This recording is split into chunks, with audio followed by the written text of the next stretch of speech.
Well, Houston is one of the nation's worst hubs for sex trafficking. So why is the problem so rampant here in our area? Yeah, joining us now is Celinda Guerra. She's a manager for the hotline services at the Houston Area Women's Center. So that's a big question. Why is it so common, I guess, here?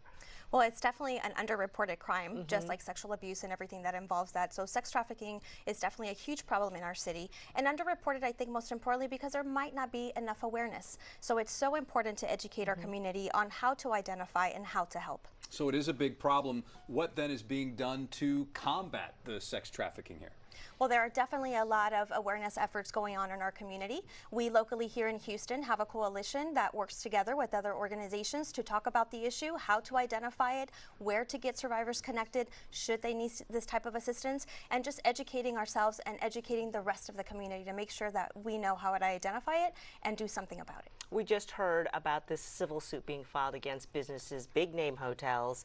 Do you think that'll make a difference? We surely hope so. Any effort that there is to be able to hold people accountable, to make sure that if they're seeing something, that they know that it is a crime and the importance of being reported. There's safety concerns involved, people's lives involved in these situations. So it's so important that if we do see it, we report it. And most importantly, reports can be done anonymously.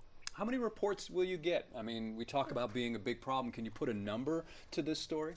Well, it's difficult to put a number to it simply because it's such an underreported crime. But the National Sex Trafficking Hotline, or the Human Trafficking Hotline, basically identified that approximately 300 calls were received where people actually reported sex trafficking within the state of Texas. You know, and you just quickly now, you've mentioned a couple times, you know, to recognize the signs. Seems like it would be obvious, but maybe there's something you could, you know, enlighten us about. Absolutely. So definitely we know that with these situations, the first thing that comes to mind is intimidation. Also victim blaming, which makes it difficult, threats, fear. There's so many different things that are involved in these situations. So it's important for us to pay close attention to the behavior that we see among those around us.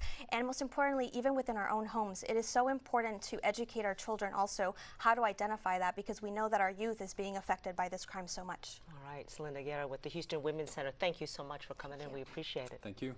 And KHOU 11 Investigates has also spent months looking into the sex trafficking problem here. You can learn more about what we have uncovered and ways to protect your children by heading to our website, khou.com/sellinggirls.